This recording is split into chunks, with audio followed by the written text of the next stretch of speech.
Assalamualaikum warahmatullahi wabarakatuh. Para pendengar Dr. Yos, Healthy for the Happier Life. Hari ini kita akan kembali mendengarkan seminar kesehatan untuk awam tentang masalah jantung, yaitu penyakit jantung bawaan pada anak, dengan narasumber Dr. Intan Komalasari, SPJP, jantung pembuluh darah, FIHA. Ya, penyakit ini sekarang banyak sekali beredar di masyarakat, ya, dan merupakan masalah juga sekarang karena tingkatnya pun semakin meninggi, ya. Oke. Selamat sore, sahabat Eljon. Assalamualaikum warahmatullahi wabarakatuh. Iya, ya sore hari ini kita agak berbicara di luar topik dulu ya. Bosen nih COVID terus.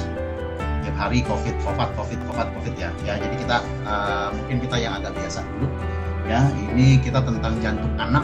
Ya, sudah hadir bareng kita saat ini ya Dokter Intan Komalasari, spesialis jantung pembuluh darah FIHA. Ya, mungkin saya agak bicarakan, agak kasih tahu dulu nih sedikit tentang kurikulum vitae-nya nih, Dokter Intan Komalasari. Skip aja, Dokter, skip aja. Nggak apa-apa. Ya, supaya kenal ya. Saat ini bermukim bisa jadi ke Pangkal Pinang, ini ceritain dulu. Oh, nggak apa-apa, nanti dulu lah, nanti nggak masalah, itu gampang gitu ya, kita sambung gitu ya. Jadi saat ini beliau ini bekerjanya ya bukan di Bangka ya, bukan di Pangkal Pinang gitu ya. Saya sengaja nih ditransfer langsung gitu loh dari kota gede, kota besar ya, kota gede ada lagi ya. Saat ini bermukimnya di Surabaya. Ya, beliau menyelesaikan pendidikan dokternya di Universitas Trisakti Jakarta, lalu lulus dari spesialis jantung pembuluh darahnya itu di Universitas Airlangga Surabaya, dan terakhir mengambil fellowship vaskular ya pembuluh darah di UI Jakarta. Ya, pada saat ini beliau kardiologis di Rumah Sakit Husada Utama Surabaya, juga di Rumah Sakit Islam Surabaya, dan selain sebagai klinisi beliau juga berkarya juga ya untuk mencerdaskan anak bangsa ini. Beliau juga dosen di Universitas Kedokteran Fakultas Kedokteran Universitas Hang Tuah Surabaya juga ya. Nah, ini Dokter Intan boleh disapa dulu nih sahabat Eljon ya. Selamat sore, Assalamualaikum warahmatullahi wabarakatuh. Sedikit cerita ya. Ya. Ini kenapa saya jadi nyasar ke Pangkal Pinang, sebenarnya sih ya, gara-gara ini Bos Yosa ini ya. Ini teman yang lama sudah lama nggak ketemu ya. Beliau ini Dokter Objin di Pangkal Pinang ya, gitu. Dan nggak tahu tiba-tiba dia lagi ngambil konsultan di Semarang, kok tiba-tiba kenapa pengen ngomongin jantung bawaan, padahal ya sulit loh ini. Ya nggak apa-apa, kita cuma baca-baca aja ya. Ya, ini soalnya menjadi permasalahan banyak juga ya dok ya, makin meningkat ya. Saya rasa ini juga berhubungan dengan pekerjaan saya gitu loh, karena memang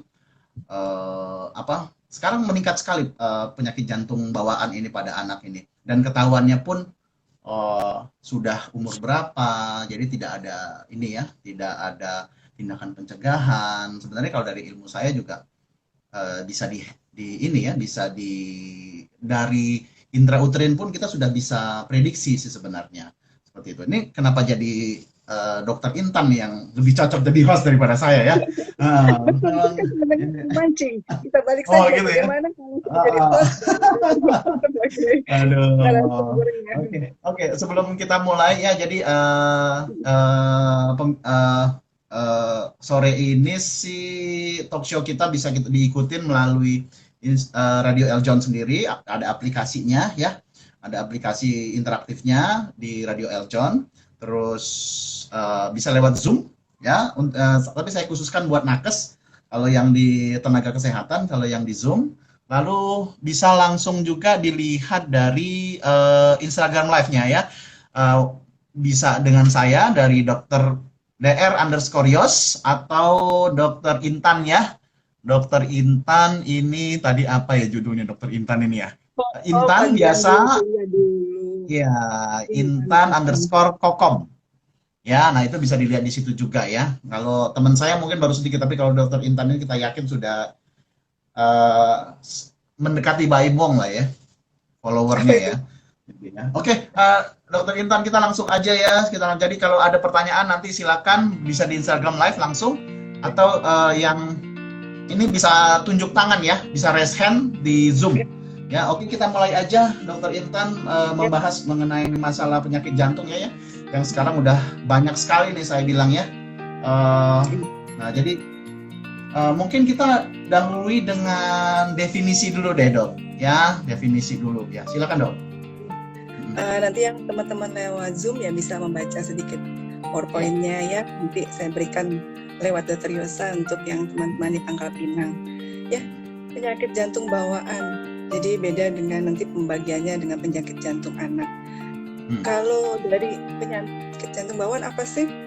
Itu adalah suatu kelainan dari struktur atau fungsi dari sirkulasi jantung yang dibawa dari lahir akibat gangguan atau kegagalan perkembangan struktur jantung pada fase awal perkembangan janin.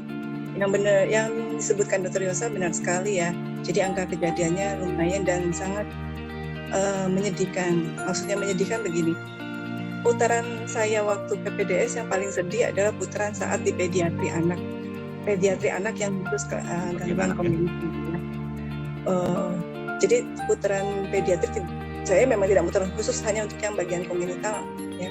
Jadi di situ banyak sekali anak-anak yang mungkin harapan hidupnya tidak terlalu baik ya. Prognosanya sepertinya seperti Ed Malam gitu ya. Jadi anak yang mungkin harapan hidupnya tidak terlalu baik ya, prognosanya sepertinya seperti Ed Malam gitu ya. Jadi apalagi untuk seorang ibu atau ya.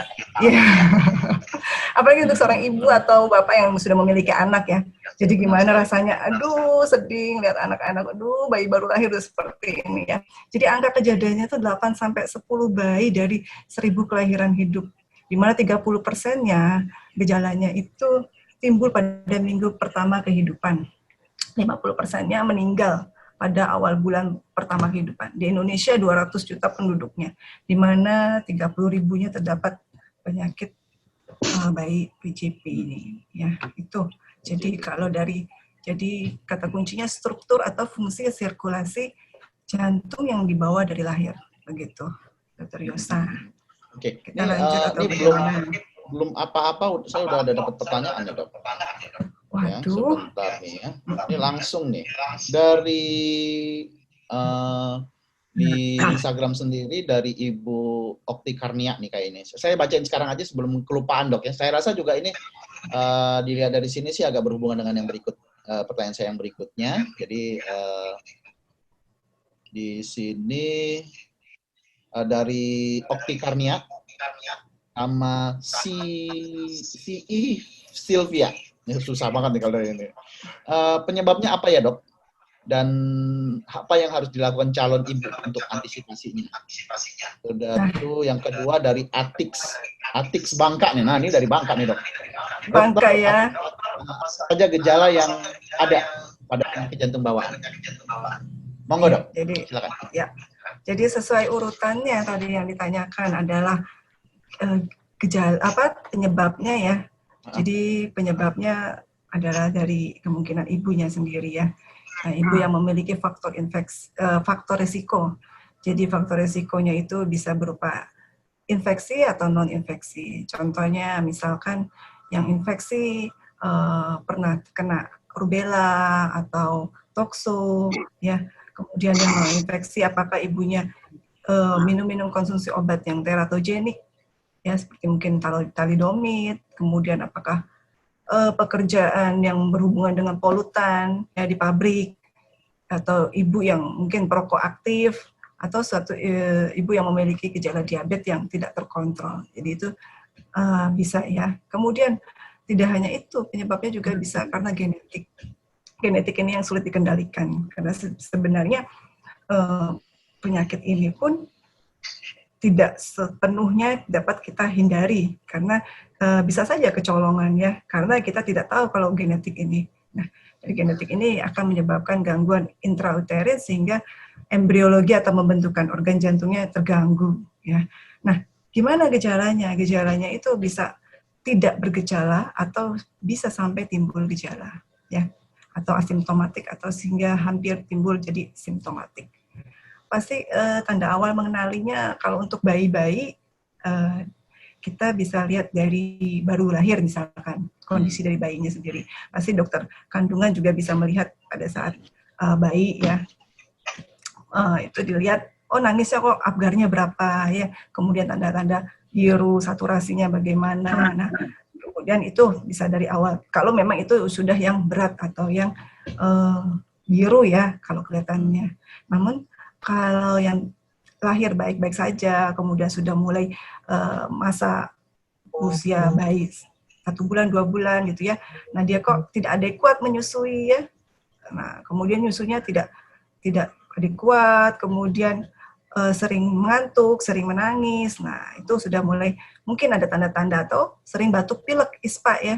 Nah ya, sering batuk pilek, terus akhirnya ke arah gangguan tumbuh kembang anaknya. Kok seperti berat badan tidak naik-naik, kurus, beda dengan teman-temannya, nafsu makannya tidak baik, seperti itu. Dan akhirnya mulai ke balita, kalau misalkan, jadi tergantung nanti berdasarkan jenis, ini kan gejalanya dulu ya kita bicarakan ya. Nah, akhirnya pada saat misalkan balita sudah mulai aktivitas bermain, kok dia telat dibanding teman-temannya yang sudah bisa berjalan, misalnya dia belum. Kemudian berat badan tadi BBLR, nah ini apakah dia hanya rendah, berpikir ibunya hanya malnutrisi aja, nah tidak tahu kurang dari kalau 2.500 itu biasanya. Bukan dari gejala dari jantung. Nah baru kalau misalkan ke dokter kita mendengarkan pemeriksaan fisik, baru terdengar suara bising jantung, nah baru berpikir oh kemungkinan ini kelainan jantung bawaan atau kelainan jantung anak yang lainnya ya. Nah, seperti itu kalau untuk tanda-tanda awal dari mengenali penyakit jantung bawaan pada anak. Gimana, tadi apa yang harus dilakukan tadi, Dok? Maksudnya gimana? Maksudnya ya supaya mencegah kayak gitu. Oh, mencegahnya. Pencegahannya ya kalau selagi kita masih sebelum kehamilan ya pastinya semua ya misalkan contoh ya ada yang saat ini kan senang miara kucing ya, nah itu dihindarilah yang bulu-bulu yang menyebabkan misalkan penyakit tokso ya, virus-virus, misalkan burung, kemudian kucing, nah itu yang mungkin yang perlu dihindari pada saat persiapan kehamilan. Kemudian obat-obat, nah hati-hati terhadap obat-obat warung atau obat-obat yang tidak kita tahu yang efeknya akan ke janin seperti itu. Ya mungkin kalau yang merokok ya itu bisa dihindari lebih dari jauh hari lah ya, begitu. Ya kalau diabetes ya gulanya harus terkontrol. Kenapa Bapak Yosa? Oke, mungkin sedikit saya tambahkan mungkin ya. Ini soalnya kalau sebelum hamil, nih agak berhubungan nih dengan ilmu saya nih kayaknya. Iya betul. Antenatalnya ya. Iya gitu ya. Jadi memang sebelum hamil ataupun saat hamilan muda ya sebaiknya memeriksakan kehamilannya ataupun kalau sebelum hamil ada namanya itu kalau belum nikah tuh premarital gitu ya. Premarital kalau belum nikah. Kita lihat lagi memang diperiksakan mulai dari riwayat penyakit sampai laboratorium. Nah, cuman memang kendala di kita ini laboratorium itu ya agak sedikit mahal dan tidak ditanggung sama itulah Anda tahu siapa gitu ya. Nah, jadi memang sebaiknya memang diperiksakan. Jadi kita tahu kira-kira apakah faktor apakah faktor pemberat, faktor risiko yang bisa menyebabkan kelainan jantung pada anak ini. Karena memang setahu juga saya bisa ditambahkan ya. Kalau ini premarital ya, sebelumnya ya. Mungkin nanti kalau sudah hamil baru Dr. Yosa juga yang bertanggung jawab nanti untuk USG fetopartenal ya. Ya. Nah, jadi ya sebelumnya itu ya memang harus kita harus tahu dulu, ibu hamil harus tahu apakah faktor resiko pada mereka. Jadi ya dari mulai kadar Fe-nya, dari mulai kadar asam folatnya dalam tubuh kayak gitu loh. Saat ini sih kalau yang saya temui sih kebanyakan dari kekurangan asam folat, infeksi, dan diabetes mellitus itu paling banyak tuh. 3 itu paling banyak menyebabkan penyakit jantung bawaan. Terutama yang diabetes ya. Diabetes ini sering sekali menyebabkan IUFD, ya, kematian janin dalam rahim. Tiba-tiba begitu. Yang paling sering kan kematian dalam rahim salah satunya adalah jantung juga. Nah, jadi ya buat ibu-ibu yang lagi hamil muda itu dari hamil itu udah sepertinya harus periksakan gitu loh. Nah, jauh juga dari ya tadi sudah dibilang dokter ini ya, hindari faktor infeksinya, dihindari. Biasanya kita cek dulu, cek juga itu keputihannya gimana, ininya gimana, seperti itu loh. Dan juga ya gula darah segala macam kita periksakan. Oke, nah mungkin itu tambahan aja tuh ya, nyerempet bidang saya tuh soalnya. Iya, terima kasih Dr. Yosa. Gitu. Oh, nggak apa-apa, itu nggak dibantu itu cuman iniin aja. Oke. Lalu yang paling sering, nah tadi udah dijawab ya, Ibu tadi ya, yang bertiga, Ibu Okti, Sylvia, sama siapa lagi tadi ya, orang Ibu yang dari Sisi siapa ya itu? Gitu. Nah, ya kalau mendengarkan ya tolong langsung disampaikan tuh ke teman-teman. Nah, lalu yang sering nih dok, kan banyak dok ya, penyakit jantung bawaan itu banyak tuh pada anak itu. Betul. Terutama, nah itu tuh paling banyak tuh apa sih jenisnya? Gitu loh. Jadi penyakit jantung pada anak dibagi 2 ya, ada penyakit jantung bawaan dan ada penyakit jantung yang didapat. Nah, hari ini kita membahasnya tentang penyakit jantung bawaan. Penyakit jantung bawaan dibagi lagi 2, penyakit jantung bawaan sianotik dan penyakit jantung bawaan asianotik. Artinya yang sianotik itu biru, asianotik itu tidak biru. Melihat klinis dari anaknya. Kalau sianotik klinis anaknya biru ya, kelihatan dari mukosa atau ujung-ujung jari atau kaki terlihat biru. Nah, kalau yang asianotik dia tidak tampak klinis kelihatan biru, sehingga kadang terdiagnosanya pun hampir bisa tidak sengaja, kecuali sudah bergejala, baru dia terdeteksi atau terdiagnosa dengan penyakit jantung bawaan yang asianotik. Paling sering memang dibagi lagi apa aja ya. Kalau untuk penyakit jantung bawaan yang asianotik atau yang biru, paling sering adalah tetralogi Fallot. Ya. Kalau untuk yang asianotik, paling sering ini ada 2, biasanya VSD, ventricle septal defect, ataupun ASD, atrial septal defect. Jadi 2 itu yang paling sering. Atau PDA juga lumayan, tapi prognosisnya lebih baik untuk yang PDA ya. Kadang ditunggu, dia akan menutup lubangnya seperti itu. Nah, jadi paling banyak itu aja Dr. Yosa. Yang lain juga ada sih kalau mau ada pembagiannya ya. Nah, tapi kalau untuk yang jantung didapat, dibedakan lagi dia seperti sudah ada riwayat demam rematik akut, kemudian seperti penyakit jantung yang perikarditis, miokarditis, kalau misalkan ada gejala pendamping, misalkan TBC, kayak seperti itu ya, atau penyakit jantung yang berhubungan dengan otot miokard, seperti itu bisa aja terjadi, kalau itu yang didapat. Nah, sekarang bahasanya adalah yang bawaan. Begitu, Dr. Yosa? Oke, ini dok, ini kan ada juga bahwa dari gejalanya ya. Nah, gejala ini memang ada yang timbul duluan, itu ya dengan biru tadi. Nah, tapi juga ada yang timbul belakangan nih taunya. Anaknya nggak naik-naik nih berat badannya, apa segala macam. Nah, ini gimana nih? Apa perbedaannya apa sih dari 2 ini? Dan kira-kira misalnya yang nggak naik-naik itu, yang belakangan ini lebih bahaya apa enggak sih sebenarnya kalau yang belakangan timbulnya ini? Jadi tadi membedakannya ya, terdeteksinya. Jadi kalau misalkan langsung biru, ya tadi misalkan apakah itu suatu tetralogi Fallot, ya itu kan karena sudah kelihatan jelas pasti ya. Birunya benar-benar jelas. Nah, kalau yang tidak biru, misalkan yang bahayanya kita terlena tidak tahu mendiagnosa pasien dengan awalnya defeknya dia kecil ya, lubangnya kecil, terus lama-lama belum bergejala, itu artinya dia dari pirau kiri ke kanan.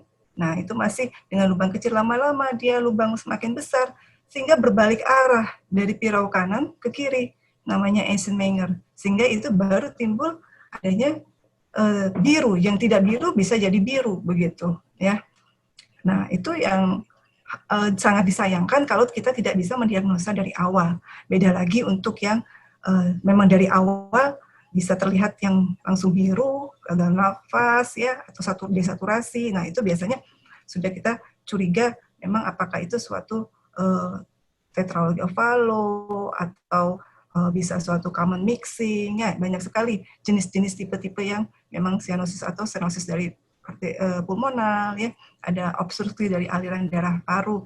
Nah, itu pasti kita sudah agresif ya kalau misalkan dari lahir sudah terlihat seperti itu ya. Tapi kalau yang disayangkan targetnya ya untuk kelompok-kelompok yang asianotik. Jangan sampai yang asionotik atau yang tidak biru ini jatuh ke biru yang dimana tidak dapat terdeteksi. Yaitu tadi baru sekitar balita, anak-anak, atau kadang baru SD, ya SMP, malah sampai telatnya seperti itu ya. Tapi biasanya dia perkembangannya mungkin dia sampai timbul gejalanya di SD ataupun di SMP, mungkin untuk menjadi lubangnya atau celahnya membesar itu tidak secara agresif ya. Mungkin asupan klinisnya masih baik. Begitu, Dokter Yesa. Nah, ini kira-kira Dok, kalau memang kita curiga kayak gitu ya, apa yang harus dilakukan? Kan kadang-kadang kan juga banyak sekali ibu-ibu ini wanita hamil di Indonesia ini dia sudah memeriksa sempat paling tidak 1 kali atau 2 kali memeriksakan kandungannya ke spesialis seperti itu. Dan kadang-kadang kita sudah bisa dapatin, Bu, ini sepertinya ada yang aneh. Atau memang, Bu, perkembangannya tidak sesuai dari umur apa segala macam. Jadi atau juga tapi mungkin pada saat persalinan pun mungkin misalnya dia di dukun atau mungkin di fasilitas kesehatan pertama yang memang tidak lengkap gitu ya, untuk dokter anaknya mungkin tidak ada pada saat itu yang bisa mendiagnosa secara pertama gitu, ya. Nah, tapi mungkin pada saat itu mulai biru apa segala macam ya, pada saat di rumah itu apa sih Dok yang harus dilakukan? Istilahnya dia harus gimana nih pemeriksaannya? Apakah memang dia langsung ke dokter, pemeriksaan apa aja yang harus dia lewati untuk tahu, oh iya ini jantung gitu loh. Ya. Jadi memang sulit ya kalau untuk yang awam ataupun yang di daerah ya. Nah, ini dengan sosialisasi, baiknya sosialisasi melalui radio begini ya. Jadi lebih keingintahuan dari ibu ataupun nanti para dokter-dokter ya, lebih luas lagi. Jadi wawasannya lebih tinggi lagi. Jadi edukasinya lebih luas lagi, tidak hanya kita ya, kalau kita aja mungkin ya seminar memberitahu ya update itu aja ya. Nah, untuk para dokter-dokter GP yang di daerah, jadi dengan pemeriksaan fisik yang baik bisa mendiagnosa suatu kelainan, seenggaknya tahu ada suara bising murmur saja. Jadi pertama misalkan orang tua kaget ya, misalkan anaknya kok biru ya. Ya apa langkah pertama ya? Pertama ya pasti harusnya ke dokter ya, baiknya seperti itu. Kalau dokternya anaknya tidak dalam gawat daruratan, ya mungkin kita hanya ke poli ya atau ke klinik.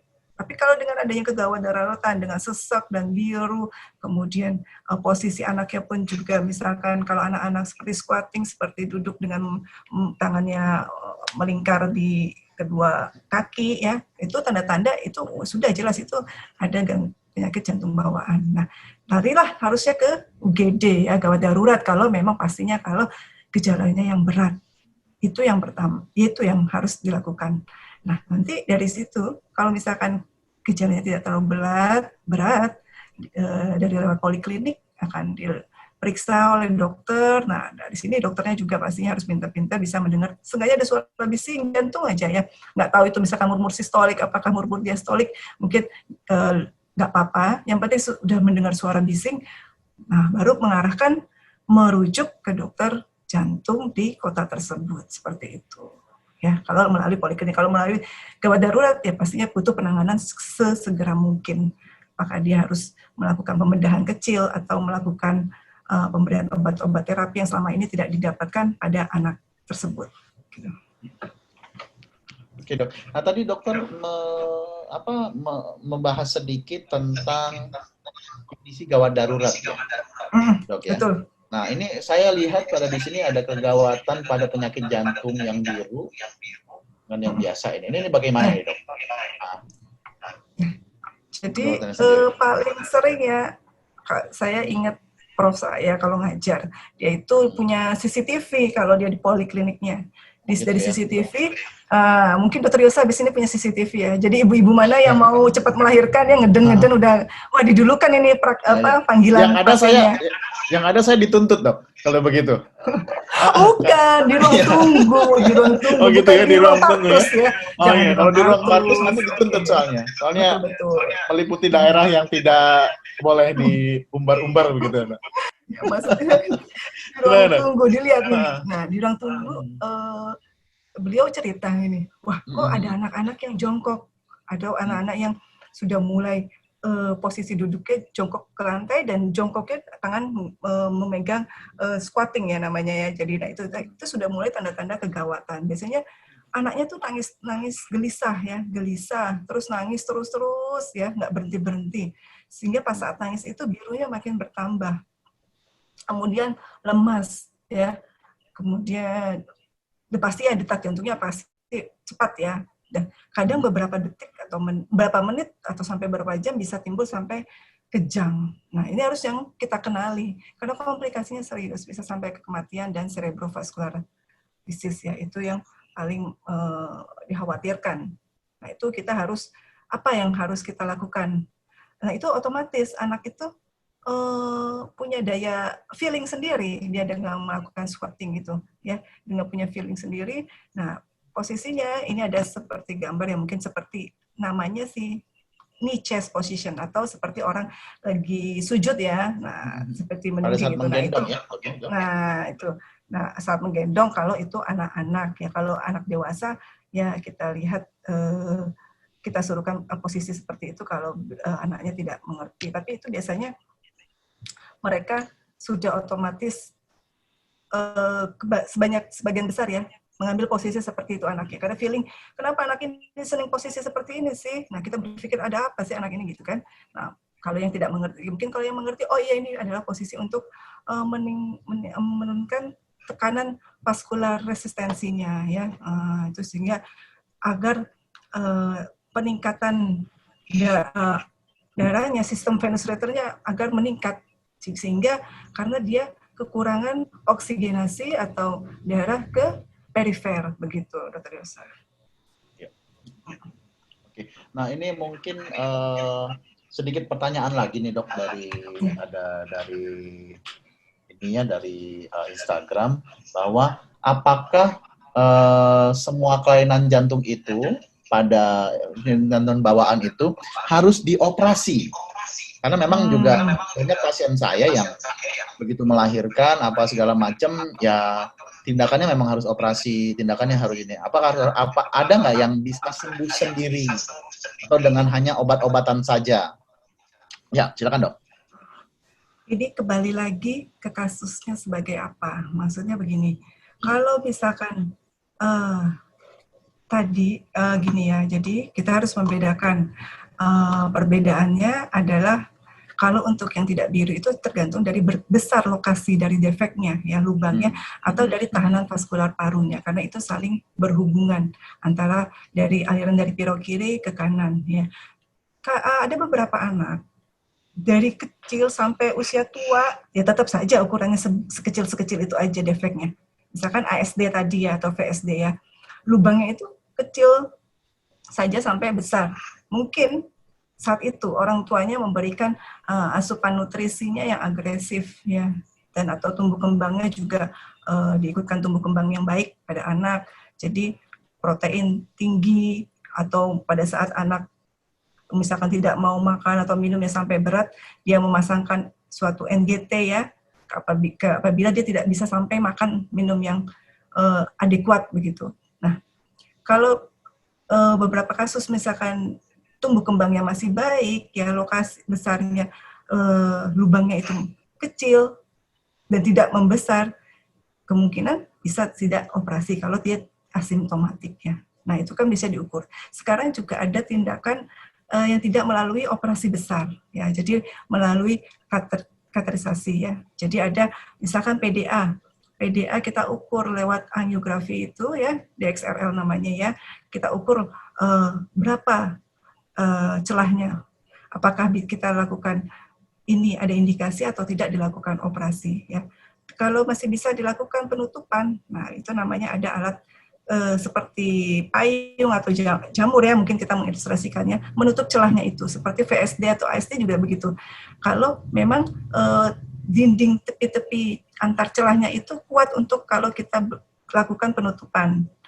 Nah, itu adalah tindakan yang tidak melakukan operasi besar. Kalau untuk yang sampai seperti tetralogi ovalo, seperti itu ya, itu memang prognosisnya tidak baik ya, sehingga dia operasi pun belum tentu bisa mendapatkan hasil yang baik.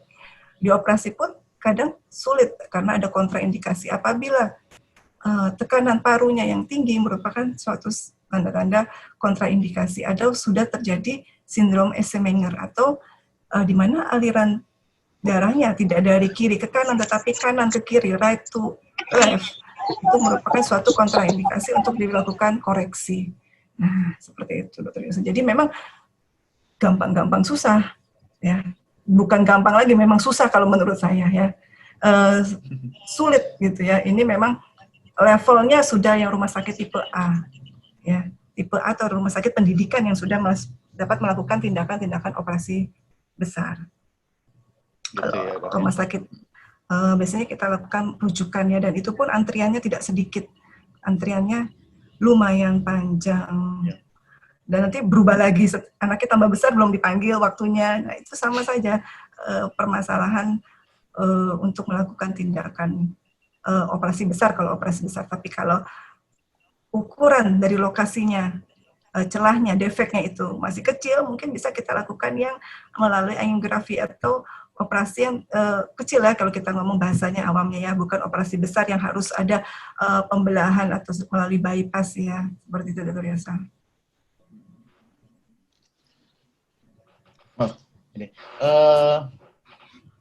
Nah, oke. Nah, ini ada pertanyaan juga lagi, apakah penyakit jantung bawaan pada anak yang mungkin ini ya, kalau di sini sih dia langsung dapat sembuh total gitu.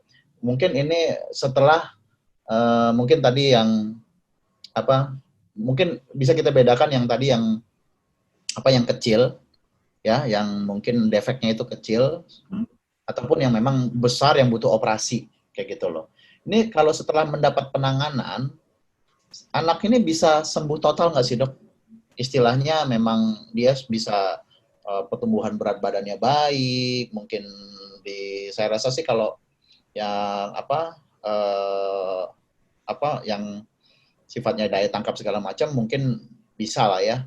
Cuman apakah motoriknya bisa dengan baik atau mungkin istilahnya dia bisa mengikuti pertumbuhan seperti layaknya teman-temannya. Bisa nggak? Gimana, Dok? Prevalensinya sih kalau untuk yang asianotik atau yang tidak biru ya, itu prognosisnya lebih baik dibanding yang sianotik. Sianotik gitu. Ya, yang biru ya.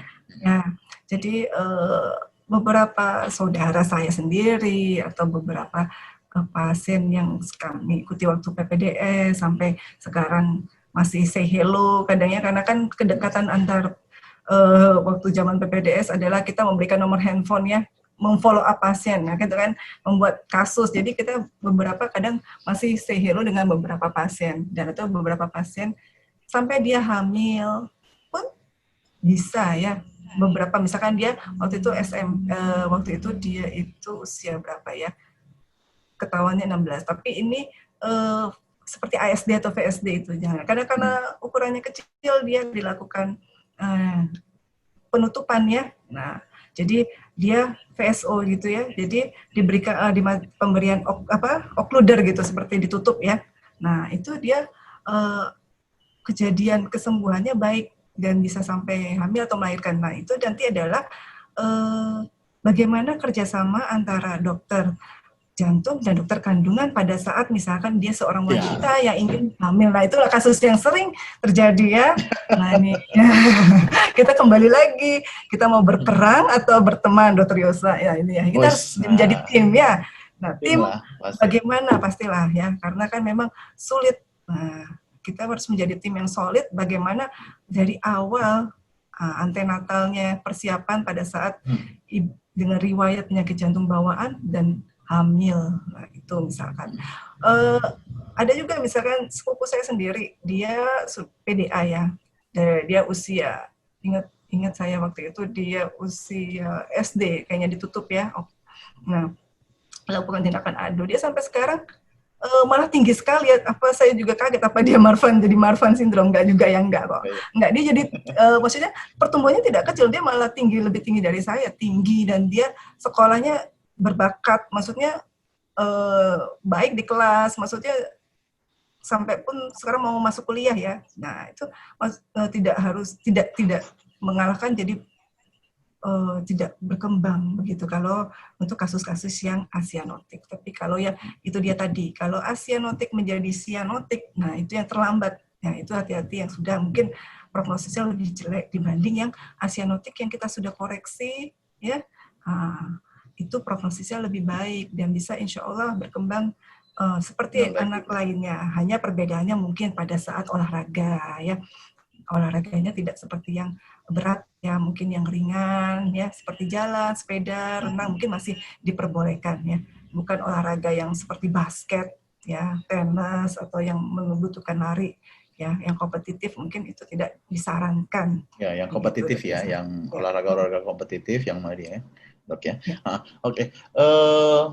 Ini Dok, saya mungkin menambahkan sedikit tadi yang tentang kerjasama ya. Ya, saya setuju sekali tentang hal tersebut ya. Memang istilahnya seperti itu ya. Memang terutama buat ibu-ibu yang sebelumnya sudah pernah punya anak dengan suatu kelainan jantung ya, pasti untuk yang berikutnya tidak mau gitu loh ya. Ya bukan karena dia tidak menerima anaknya, cuman karena memang sangat-sangat merepotkan memang. Ya, mungkin untuk membesarkannya, ininya apa segala macam kayak gitu. Itu akan sangat menyita banyak sekali atensi begitu loh. Jadi ini tentunya orang tua pasti tidak mau untuk anak mungkin anak sebelumnya dengan jantung, yang keduanya ya jangan sampai begitu ya. Jadi memang kalau di saya sih, saya nyebutnya kalau yang begini sama kayak lumba-lumba gitu loh. Jadi udah kita kasih peneng ibunya.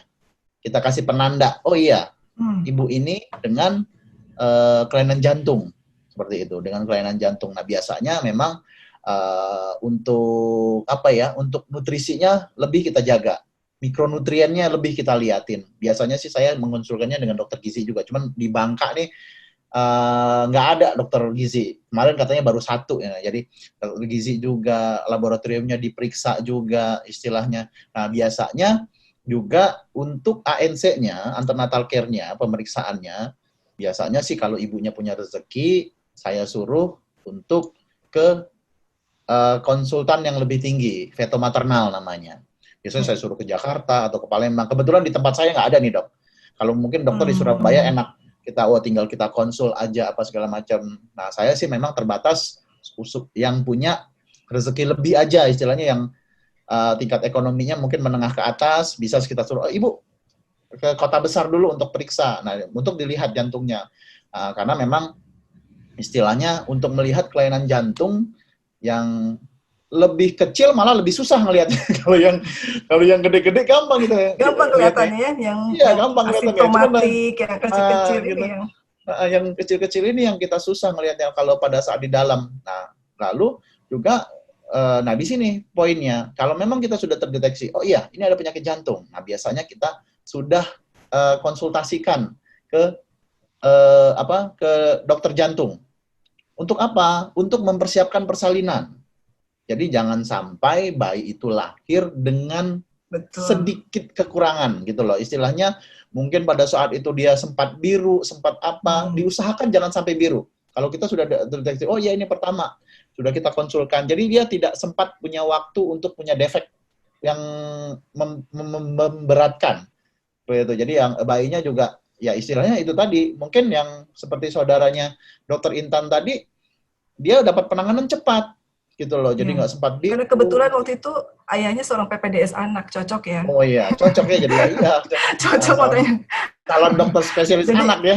Iya, jadi bapaknya PPDS anak kebetulan punya anak. Nah, anaknya udah kok seperti kasusnya mungkin ya, dia putaran kongenital gitu. Mungkin. Nah, jadi jangan sampai, jadi mempersiapkan untuk persalinannya. Jadi jangan sampai dia keluar, ya kalau perlu sampai cara persalinannya pun kita setting supaya tidak memberatkan anaknya. Jadi pada saat dia lahir apa segala macam tertangani dengan cepat, anaknya pun bisa tumbuh dengan baik, kayak gitu loh. Nah, mungkin itu sedikit saja tambahan dari saya. Nah, itu kita harus kerjasama nih sama dokter jantung. Jadi begitu lahir, ya kalau bisa dalam kondisi beberapa hari udah ketahuan lewat echo ya dok ya. Lewat echo-nya udah tahu, lewat ininya udah tahu. Echo-nya kalau pada bayinya sendiri tentu akan lebih gampang daripada tugas saya yang dari perut ibunya ya.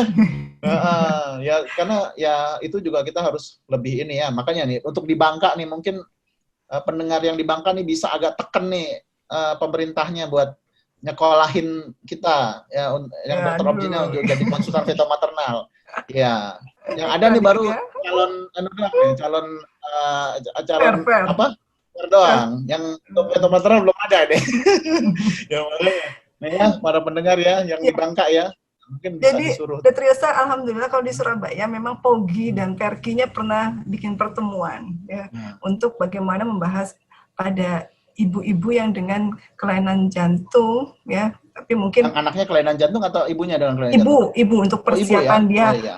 Ibunya dan persiapan untuk dia hamil. Nah, kadang karena banyak kecolongan dari daerah sudah datang konsul ke RSUD, dia sudah ibunya itu sudah dengan hipertensi pulmonal ya, dengan pH yang berat, sehingga nah itu bingung kasusnya mau diterminasi atau mau dilanjutkan, nah dengan segala kegalauannya. Jadi mencegah hal itu akhirnya kita dari Perki Surabaya dan POGI Surabaya juga mengadakan pertemuan, malah kita sempat melakukan suatu seminar bareng ya, mengundang para dokter kandungan, dokter anak ya, bagaimana mengatasi hal ini. Jadi kita seminarnya lintas konsultan ya, lintas konsultan akhirnya. Jadi kita nanti yang POGI akan mensosialisasikan lagi, tujuan mereka dari POGI Surabaya juga, kita kan pernah omong-omongan dengan POGI Surabaya, mensosialisasikan ke daerah-daerah, ke dokter kandungan di daerah-daerah. Bagaimana cara awal mendeteksi seorang ibu yang memang sudah ada kelainan jantung, sehingga tidak lolos, tiba-tiba sudah langsung ke rumah sakit tipe A dengan kondisi yang tidak diinginkan, begitu. Jadi tidak jadi bingung lagi mau diterminasi padahal hamil sudah 4 bulan, misalkan seperti itu. Ibu ini anak pertama, anak misalkan yang lama sudah diinginkan. Nah, itu lagi kondisi sulit juga tentang hak asasi manusia juga ya. Jadi susah sekali. Jadi ya itu karena urutannya tadi, si ibu itu dari bayinya awal, ibu tidak terdeteksi, ya kan? Nah, mau telur duluan atau ayam duluan nih. Nah, ini kan jadi kita ternyata sudah jadi ayam mau bertelur lagi. Nah, bagaimana nih? Oke, nanti saya tambahin dulu, Dok. Ada yang ingin saya tambahkan juga tentang pendapat dokter tadi. Nah, ini ada pertanyaan dari Ibu Desri di Instagram ya. Desri Mentari 96. Ya, ini Dok, anak saya nih ada riwayat bocor jantung dengan pas pertamanya itu 0,03 mm. Ini kecil banget ya. Tapi sampai sekarang nggak ada hal-hal yang aneh. Sampai sekarang umur 2,5 tahun. Nah, ini gimana dok selanjutnya? Apakah memang harus diperiksakan? Apa ya udahlah diem aja gitu? Gimana dok? Ya enggak ya. Salahnya gini. Jadi mungkin sudah pernah di eko ya. Jadi tahu ada ukuran lokasi besar defeknya ya 0,03. Nah, ini apakah itu tadi mungkin celahnya itu bisa VSD, ASD atau PDA mungkin ya seperti itu yang asimptomatik. Mungkin celahnya makanya ukuran defeknya masih kecil jadi tidak bergejala. Alangkah baiknya tiap 6 bulan atau ya minimal 1 tahun sekali dilakukan eko evaluasi. Begitu untuk ibu sarannya ya. Agar jadi 0 dok ya? Gimana? Siapa tahu ya. Iya, alhamdulillah banyak juga yang begitu, kita kaget. Oh ya alhamdulillah Tapi memang tiap tangan berbeda nanti ya pemeriksaan kadangnya. Tapi kalau hanya beda 0,1 0,2 tidak terlalu signifikan. Misalkan kadang pemeriksaan antar dokter yang memeriksa eko mungkin agak berbeda ya angka-angkanya. Tapi kalau 0,1 0,2 tidak terlalu signifikan. Jadi sarannya adalah 6 bulan atau dalam waktu 1 tahun adalah eko evaluasi. Yang kedua ya pasti asupan nutrisinya ibu genjot ya. Dari tinggi kalori, tinggi protein ya, itu yang paling penting dan diikutkan tumbuh kembang, dilihatkan, diperhatikan benar. Jangan sampai jatuh ke batuk pilek yang berulang ya, sering infeksi saluran nafas atas atau diare dilihat. Nah, kalau perkembangan anaknya kok baik ya, bicara sudah mengikuti sesuai usianya ya, bicara, jalan, kemudian mulai sosialisasi dengan teman-temannya, sebayanya, ya makan juga nafsu makannya baik, berat badan selalu meningkat seiring pertambahan usia, ya insya Allah mudah-mudahan ya selanjutnya akan membaik kalau harapannya tidak sampai operasi mungkin. Mungkin begitu Dokter Yosa. Ya, benar sekali. Ini mungkin saya tambahkan yang dari Dokter Intan tadi ya, bahwa untuk di Bangka sih memang masih jarang kalau langsung antara duanya. Dokter jantungnya aja, cuma berapa dok? Dokter jantungnya paling cuma 2 atau 3 gitu untuk seluruh Bangka. Dokter Risa itu ya. Tahu nggak? Dokter Risa kenapa mau?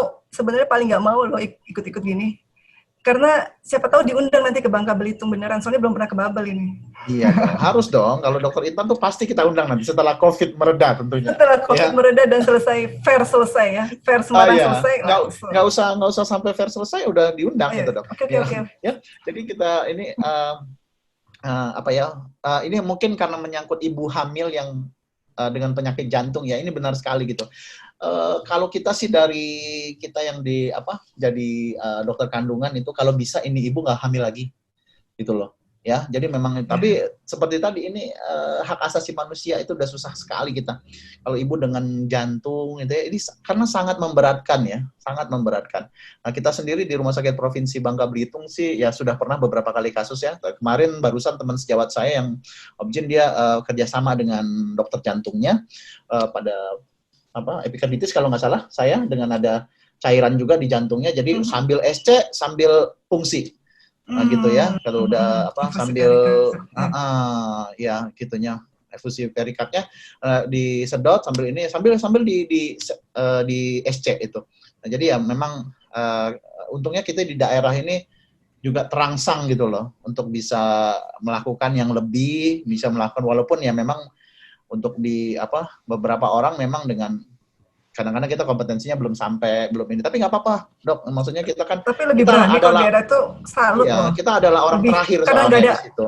Nah, mungkin alatnya misalkan ini tapi keinginan koboynya lebih keren ya, koboy.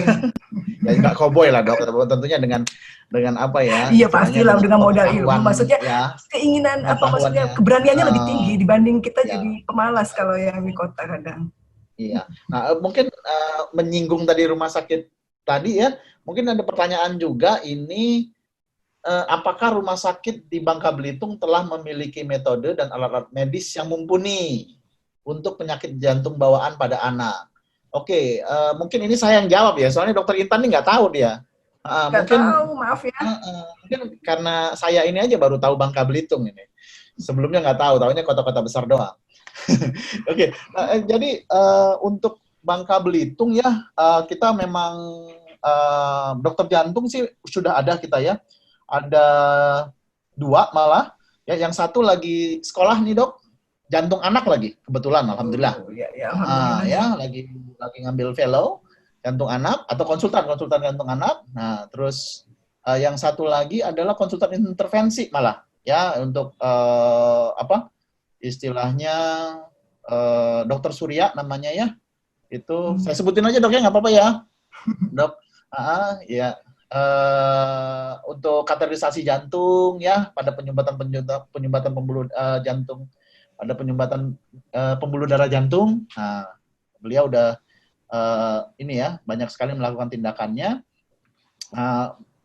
Tapi untuk mungkin untuk tindakan penyakit jantung bawaan pada anak yang melakukan operasi, kita memang belum ada bedah toraks sih. Ya, kita belum ada BTKV bedah ya, toral, BTKV. KFI, ya, mungkin ya nanti didoakan saja itu nanti masyarakat bubble nih, dorong pemerintahannya untuk punya sendiri, makanya ya. Nah terus tapi untuk diagnostik saya rasa sudah bisa,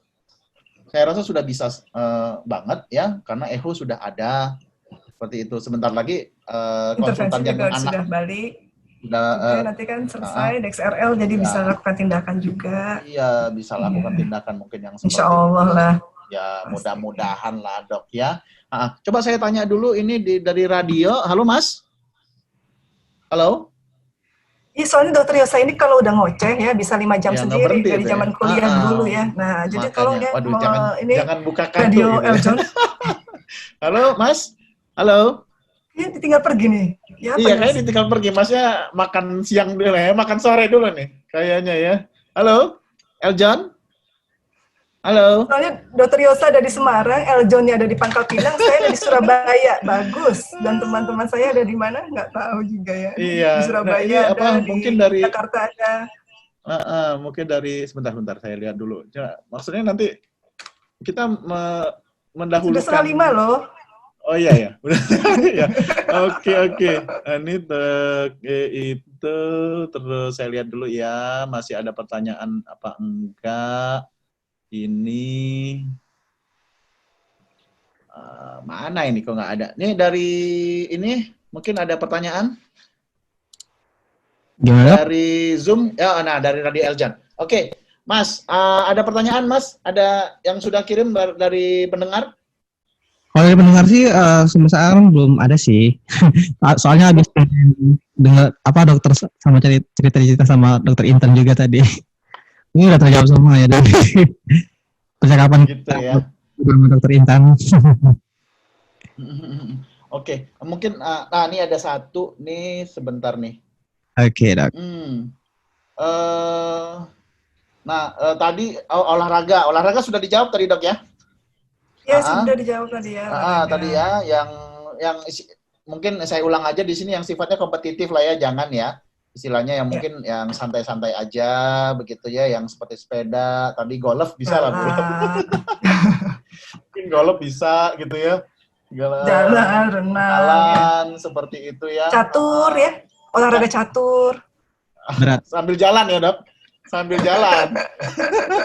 Kan olahraga juga catur kan? Ya. Iya, catur sambil naik sepeda gitu bisa itu kayaknya tuh. Terus nih mungkin sebelum kita masuk ke bagian penutup, tips bagi orang tua mengelola kesehatan anak dengan penyakit jantung bawaan. Gimana dok? Tipsnya tadi sebenarnya sudah kita ngalor ngidur bicara ya. Oh iya ya. Ada salah satu ya. Ya. Salah satu ada yang kita omongkan juga tadi. Intinya adalah pertama tipsnya kita harus mendeteksi dini. Ya, deteksi dini adanya kelainan jantung bawaan pada anak. Yang kedua, kita maksimalkan nutrisi ya, nutrisi tinggi kalori, tinggi protein. Kemudian kita kontrol secara rutin ke dokter jantung, konsultan anak ya, terutama mungkin kalau yang ada di kotanya. Kalau tidak ada ya tidak apa-apa, dokter jantung atau dokter anak pilihannya. Yang ketiga, selain kontrol rutin, ya pasti diikutkan, kalau lebih baik diikutkan tumbuh kembang ya. Di poli anak ada tumbuh kembang anak. Jadi dari situ kita bisa melihat sampai sejauh mana, jadi tidak tertinggal berat badan, tinggi badan, atau perkembangan anak seusianya. Jadi itu adalah salah satu tips-tipsnya aja ya. Sebenarnya sudah dibahas tadi ya, cuman urut-urutannya seperti itu aja kalau menurut saya gitu. Ya, jangan lupa juga yang seperti tadi, evaluasi eko minimal 6 bulan sampai 1 tahun untuk menilai evaluasi dari defek katupnya, dari defek celah dari pirau kanan dan kirinya bagaimana, apakah ada gangguan yang lainnya, dan jangan sampai imunnya harus baik juga, jangan sampai dia jatuh ke infeksi saluran nafas atas yang berulang. Gimana, sulit juga ya anak-anak berkumpul-kumpul dengan anak yang lain. satu pilek ya, satu flu, satu kelas bisa ikutan ya. Apalagi sekarang COVID ya. Nah, berarti punya anak yang saat ini ada PJB dengan situasi wabah seperti ini ya, benar-benar di rumah saja. Ya, seperti Bapak Yosa ini di rumah saja atau di apartemen saja ini ya, sendirian, tidak ada istri. Wah, bahaya nih. Jadinya dia memanggil-manggil orang lewat online daring. Zoom ya, online daring. Zoom. Oke. Gitu. Nah, mungkin ya Dok, ini mungkin sebelum kita tutup ada pertanyaan lagi nih, satu ya, mungkin pertanyaan terakhir deh. Ini kayaknya dari sejawat Dokter Intan deh ya. Oke, ini pertama dari Dokter Tungs. Cuman Dokter Intan makannya apa biar supaya pinter sama cantik? Nah, tuh. Mungkin ini ditanyakan langsung ya sendiri ya nanti ya. Nggak penting itu biasa. Nah, kan gue bilang Yos, banyak buat ini ya, yang tadi sebelumnya gue bilang tadi ya. Juga suka ada itu hacker ini biasalah. Nggak usah didengar, gitu ya. maaf nggak usah didengar. Itu iklan aja. Iya, oke. Lalu dari Dokter Anal Hakim. Mohon izin bertanya. Ini kayaknya makanya ini nggak ada dokternya sih, cuman di sini sih bagaimana kita menentukan PDA, paten duktur arteriosus pada bayi yang baru lahir, karena dikatakan aliran jantung bayinya menyerupai dewasa setelah tangisan pertama. Mohon arahannya, dokter. Oke, silakan dok. Ya. Jadi bagaimana membedakan nanti apakah ini bayi prematur atau bukan bayi prematur ya? Bukan begitu ya, dokter Yosa ya, dokter kandungan ya. Jadi kalau bayi prematur itu biasanya kalau bukan bayi prematur secara otomatis dia akan menutup secara spontan gitu kalau tidak ada gangguan. Namun apabila dia anak bayi prematur, nah dia otot polos parunya belum sempurna, jadi lebih menebal sehingga tahanan dari vaskularnya turun lebih cepat sehingga biasanya timbul gejala gagal jantung ya, seperti sesak ya. Kemudian kalau pemeriksaan fisik mungkin ada rongki seperti itu. Nah, untuk menentukan awalnya ya kita harus melakukan ekokardiografi dengan bantuan selain mendengarkan suara murmur bising murmurnya ya. Bising murmurnya biasanya holosystolik ya, murmur ya. Nah, itu biasanya kita mendengar suara murmur. Kalau kecil kedengaran, tapi kalau semakin dia lubangnya celahnya besar, semakin tidak terlalu jelas untuk suara murmurnya. Jadi dengan bantuan eko, jadi banyak juga pasien bayi-bayi di NICU ya, kita kadang panggilan sito. Jadi ada waktu PPDS memang kita panggilan sito untuk ke NICU. Waduh, bayi jantungnya sekecil itu kita ya, dengan mengeko bayi-bayi baru lahir. Jari kita pakai handscoon sebagai susu ya, sebagai dot gitu ya, agar bayinya tenang. Mengeko bayi itu sulit sekali ya. Nah, jadi ada seperti itu. Apakah itu karena ini ragu-ragu apakah mau dilakukan penutupan atau tidak? Biasanya tidak dulu, biasanya diberikan. Halo? Ya, halo. Silakan dok. Enggak kira tutup enggak. Biasanya diberikan PGE2 itu ya, prostaglandin seperti itu. Gitu ya Nahel, mudah-mudahan mengerti. Nanti dikasih bahannya ya. Nah, minta sendiri itu ya. Iya, nanti japri. Nah, oke. Sudah 1 jam ya kita berbicara panjang lebarnya. Ini pendengarnya sayang sekali nih nggak bisa lihat langsung. Mungkin yang di Instagram sama ini bisa lihat nih. Aduh, nih nggak bosen-bosen ya lihat. Ini reunian ya kayaknya banyak teman-teman FK kita juga ya. Terima kasih ya buat teman-teman semuanya. Ini gara-gara si Babang Yosa ini. Aduh. Ya, nanti lain kali kita undang yang lain lagi ya. Betul. Oke, Dok, sebelum kita tutup ada pesan-pesan nggak? Silakan, Dok. Pesan-pesan. Selain semua ini kan semua keilmuan ya. Jangan lupa juga ya untuk ibu-ibu hamil atau suaminya ya. Yang penting adalah berdoa terus kalau saat hamil ya. Jangan banyak melakukan dosa agar ya anaknya lahir dengan lancar, kemudian diberi kesehatan. Itu adalah penting. Jangan lupa juga sebelum mau melahirkan minta doa orang tua. Minta maaf. Nah, kalau dari saya sih itu ya, kalau yang kita pelajari hari ini kan hanya keilmuan, tapi bisa aja semuanya terjadi. Tapi jangan lupa semua yang menentukan yang di atas. Jadi doanya yang banyak. Itu aja sih kalau saya. Amin, amin. Wah, itu pencerahan banget ya buat kita ya. Di saat COVID kayak gini, dapet narasumber yang seperti ini itu tuh kayaknya bersih tuh hatinya kita jadinya ya. Alhamdulillah. Oke, waktu sudah menunjukkan 1 jam ini ya. Mau giliran yang lain pula ini yang lewat ya. Mungkin, oke.